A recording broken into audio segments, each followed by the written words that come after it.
Okay, y'all. Part three. Part three of this movie review, y'all. Money Talks in 1997, starring Chris Tucker. Part three. So when we last left off, right, they was getting the whole thing together to meet with Chris Tucker. This whole thing at the Coliseum supposed to be going down, right? And they want the diamonds. Frenchie and Debray, they want the diamonds back. And they telling him like, hey, give me the diamonds, or we gonna kill your friend James Russell. And basically Chris saying like, hey, if you kill James Russell, you ain't getting no diamonds. So anyways, we get back to that part. Now, they're meeting up. They're meeting up. We can see like everything going down. This is like the showdown, right? We can see everybody pulling up to the Coliseum. Everybody pulling up. And this is what he did. This is what now. Before we even like get to the Coliseum itself, we could see that he called Aaron. We call Aaron, right? He said that Aaron told him if you ever need some help and you get in trouble, call me. So he calls Aaron, but Aaron didn't answer the phone. Aaron didn't answer the phone. So we thinking that, oh man, Aaron done left, Chris hanging. You know what I'm saying? He ain't gonna show up for him. So he calls Roland. He calls Roland. Remember Roland at the beginning of the movie? The dude that's he's basically scalping the tickets. He's reselling the tickets, the Phantom of the Opera tickets that Franklin was mad about at the beginning of the movie. He calls Roland up there to the Coliseum because basically Roland, like I said, he controls the video board. He has all the control over the Coliseum. He controls the lights, all that. So he's basically running the show at the Coliseum. So we get there, and we see everybody pulling up. We see Chris. Chris is the first one there. He's basically surveying the stadium, big wide open stadium. He's basically surveying the stadium. It's 3:00 a.m. He's looking at the clock, and it's 3:00 a.m. So he's going like, okay, it's showtime. We see everybody start to show up. He calls Carmine, right? Carmine is the guy that he was selling I guess the illegal stuff for at the car wash. He was selling the illegal stolen goods stuff, at the car wash for, and he calls Carmine so he could finally pay Carmine off. Because keep in mind, Franklin got $15 million worth of diamonds in his hand, so that's enough to get out of debt with Carmine, and he could just live his life worry free. You know what I'm saying? Because he had all this hidden, like all this extra pressure over him. People wanted him, for money, and he was on so many people. So Carmine was one of them people. So he calls Carmine to the Coliseum. Carmine show up with like a group of just a group of people, you know what I'm saying, ready to hunt Franklin down.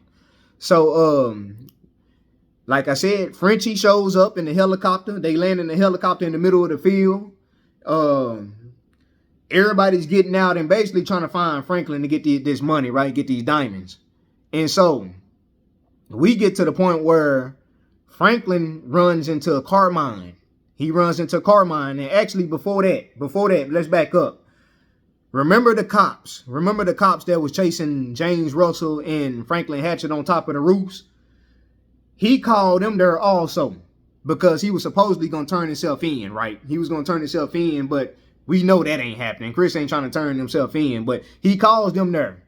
Now, the cops show up, the two cops show up, and it's revealed that Bobby Pickett that was working alongside with the other cop, the Lieutenant Bobby Pickett, he's a dirty cop. He's been working with Frenchie and Debray all this time, so he knew about the diamonds.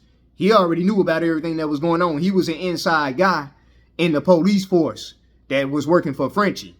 So he's after Franklin mostly not even for the murder. He could care less about the murder cops because he's a dirty cop. He's after the diamonds. He's trying to come up too. He's after the diamonds, but he's working for Frenchie. So now Franklin knows this. He knows all this. The dirty cop done shot his partner in the head or shot him in the chest. He done shot him. He's dead. And he's basically telling Franklin like, hey, give me the diamonds or, you next. And basically what Franklin did, he knocked him out. He knocks him out and he gets away. So now he's running all through the stadium. Trying to get away. He knows that, they trying to kill him now. They want him dead. So it just done turned into a huge shootout. You know what I'm saying? Everybody's out to Franklin. Carmine is out to Franklin. Because Carmine basically telling him, hey, I want all them diamonds, so I'm going to shoot you. You know, I'm going to shoot you right now. And Franklin telling him, like, if you shoot me, how you going to get the diamonds? You know what I'm saying? So basically what Carmine did was, hey, you going to lead me to these diamonds. You going to lead me to these diamonds right now. You going to give me all these diamonds. And so in the mix of Carmine leading Franklin to the diamonds, they run into Frenchie's gang, you know, a gang of Frenchie's people, you know, they start shooting at Carmine and his people. And so that allows Chris Tucker to get away. That gives him like a little break to get away. So he gets away. And then he runs back into the dirty cop, Bobby Pickett, who was knocked out, right? He knocked him out earlier to get away the first time. So he's coming too. And basically he's telling Bobby Pickett getting up and he's telling Franklin, I want them diamonds. You know, he's shooting at him. Franklin dodging bullets left and right. And next thing you know what happens. We see like a big like explosion. We see a big explosion behind Bobby Pickett. It's a big explosion and it's a rocket launcher. It's a rocket launcher. Basically that done hit a tall light. It done hit a tall light. Like a stadium light, and it hit the rocket launcher hits the stadium light, and it falls on top of Bobby Pickett, the dirty cop. And it falls on top of him, and now he's dead. And we going like, damn, you know, who shot that rocket launcher? It's somebody, you know, responsible for this.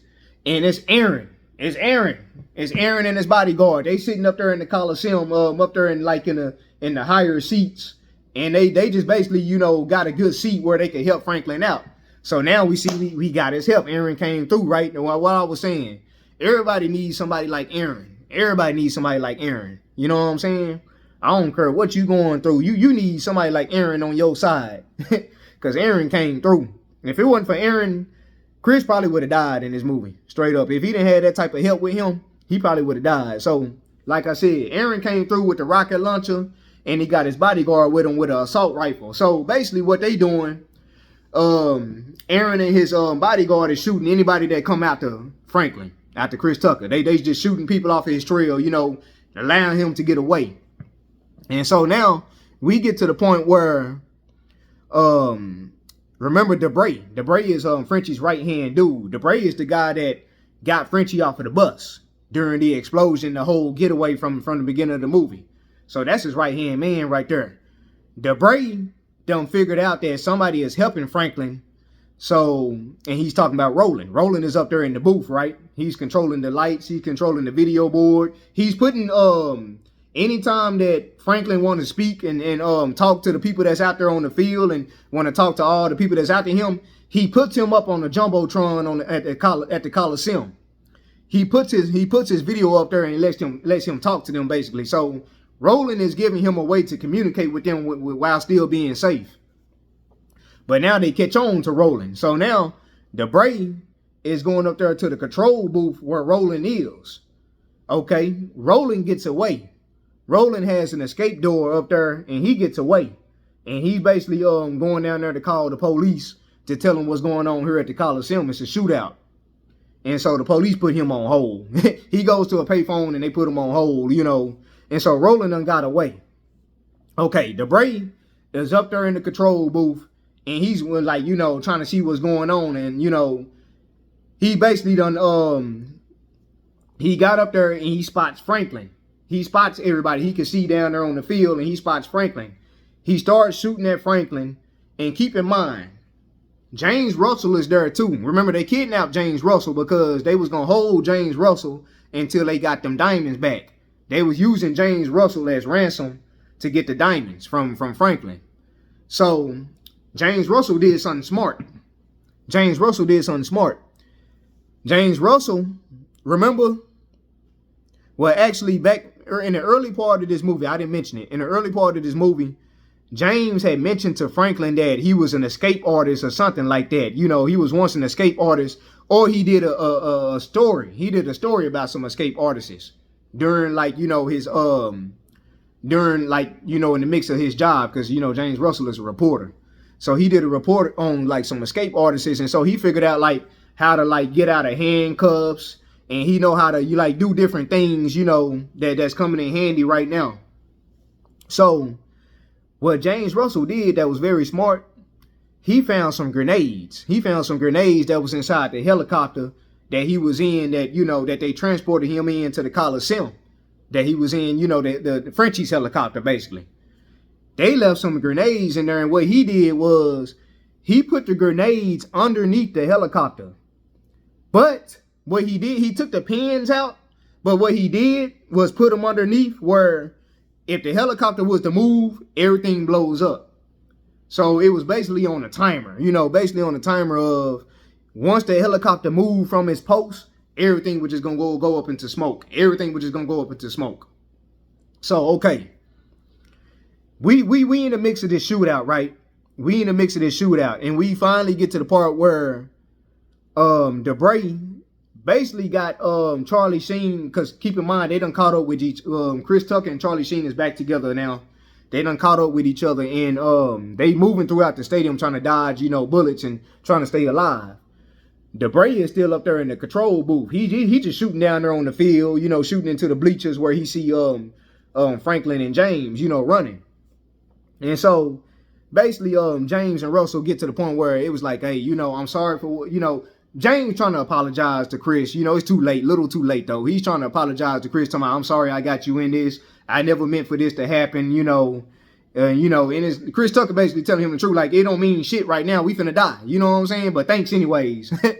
It's like, you know, so Debray is steady shooting at James and Chris, who's over here hiding underneath some seats. They over here ducked underneath some seats, right? And so Aaron sees Debray. He spots Debray in the control booth. And this is one of the nastiest parts. I think everybody remember this. Aaron he had a sucker in his mouth, and he's holding a rocket launcher, right? Tell me why he gives his sucker out of his mouth to the bodyguard, and the bodyguard puts the sucker right into his mouth. But that happens though. So he gets the rocket launcher and he aims it at the control booth, basically blowing up that whole section of the stadium so he could kill Debray, who was shooting at, you know, Chris and James. He blows up Debray, right? And he just eliminates that whole part of the stadium. And so all you see is this big fireball coming up, and, you know, that was it. So Debray is dead, right? And that's the last time we see Aaron. That's the last time we see Aaron. So now that allows Chris and James to get away. So now basically what they doing, they going to the location where Chris had a location already inside the stadium where the diamonds was, right? And only he knew about it.